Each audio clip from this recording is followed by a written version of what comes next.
Hello दोस्तों, जय श्री राम। मेरा हमेशा से ही ये प्रयास रहा है कि मैं अपने आसपास की चीजों को एक्सप्लोर करूं। हमारा स्वर्णिम इतिहास, हमारी संस्कृति, हमारे धर्म की वास्तविकता क्या है, हमारी मान्यताओं और परंपराओं का आधार क्या है, हमारा कल्चर कितना रिच है, हमारी जड़ें कितनी गहरी है, ये बातें दुनिया को भी तो पता चले। अपने इसी प्रयास में मैं आपको आज रियासत जुब्बल के स्वर्णिम इतिहास के बारे में बताने जा रहा हूँ। हिमाचल प्रदेश की राजधानी शिमला से लगभग 100 किलोमीटर दूर बसा है जुब्बल कस्बा। ये एक तहसील मुख्यालय भी है। यहाँ पर राजा जुब्बल का एक भव्य और ऐतिहासिक महल भी है। कुप्पड़ की चोटी की तलहटी पर स्थित जुब्बल कस्बा अपने रियासत कालीन इतिहास का परिचायक। दोस्तों, जुब्बल राज्य का इतिहास 12वीं शताब्दी का है। ये 18 पहाड़ी राज्यों में से एक था जिन्हें सामूहिक रूप से ठकुराइया कहते हैं। जुब्बल के शासक राठौड़ वंश के थे। 12वीं शताब्दी के आसपास सिरमौर के राजा उग्रचंद का वर्तमान हाटकोटी के नजदीक सोनपुर पहाड़ पर एक ग्रीष्मकालीन महल था। एक बार वो अपने परिवार के साथ यहाँ समय व्यतीत कर रहे थे।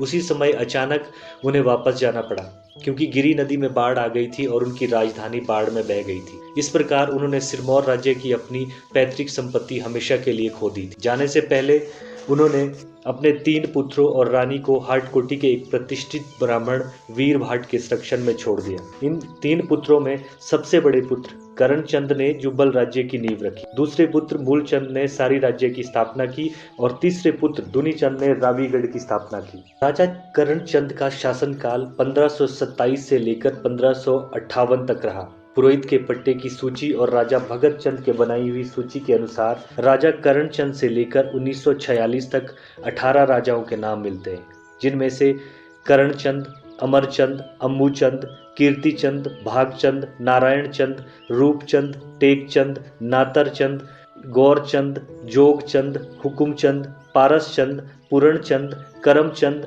पदमचंद, ज्ञानचंद और भगतचंद। सन 1948 में जुब्बल राज्य का संघ में विलय हो गया था।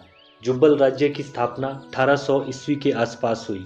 जुब्बल शासकों की राजधानी देवरा में थी। ये जुब्बल का पुराना नाम भी है। जुब्बल पर 1803 से 1815 तक गोरखों का अधिकार रहा और 1832 से लेकर 1840 तक अंग्रेजों का शासन रहा। जुब्बल का ये नाम कैसे पड़ा, इसके पीछे भी एक कहानी है। पीड़ी माता जुब्बल राजवंश की संरक्षक देवी मानी जाती है। जनश्रुति के अनुसार जब पीड़ी माता के मंदिर की खुदाई हो रही थी तो खुदाई के अगले ही दिन वहां जूब जमाती थी, जिसे अत्यंत शुभ माना जाता है। इसका तात्पर्य है कि जूब बल अर्थात जूब की शक्ति, तभी से इस स्थान का नाम जुब्बल पड़ा। दोस्तों, जुब्बल के इतिहास में सबसे प्रसिद्ध और लोकप्रिय शासक रहे हैं राजा राणा सर भगत चंद बहादुर। उन्होंने 1910 से 1940 तक जुब्बल पर राज किया। उन्होंने विश्व भ्रमण भी किया था। अपने विश्व भ्रमण के दौरान उन्होंने हिटलर और मुसोलिनी जैसे तानाशाह से भी भेंट की।